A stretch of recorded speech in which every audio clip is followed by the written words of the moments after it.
জমিটা বিক্রি করে দিবে, আবার ধার রাখবে না, এটা বারবার বলতো আব্বা।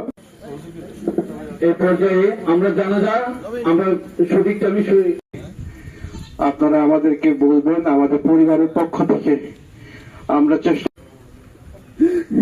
আমি আবারও আপনাদের কাছে হাত জোর করে ক্ষমা, সবাই আমার বাবার জন্য দোয়া করবেন। সরি, আমাদের মাঝে উপস্থিত আছেন উনি বলছেন বলবেন স্যার বলে হবে এই পর্যায়ে আপনার সামনে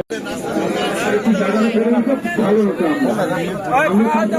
আমি করতে পারবো, আমরা দয়া করে স্যারকে একটু সুস্থভাবে সামনে দাঁড়াবেন না।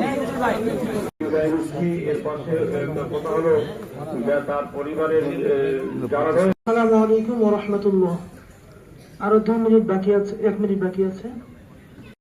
আমার খালাতো ভাই আল্লাহ ডাকে বিদায় নিয়ে চলে গেছে, আপনারা প্রত্যেকেই তাকে মাফ করে দিবেন। ধর্মভীরু মানুষ ছিল, নামাজি মানুষ ছিল, মানিকপুর খানকার পাশে উনি থাকতেন। অনেক সময় মাদ্রাসা রয়েছে, অর্থ মাদ্রাসার দীর্ঘদিন যাবত সদস্য জনাব আতর ভাই, জনাব আতর ভাই।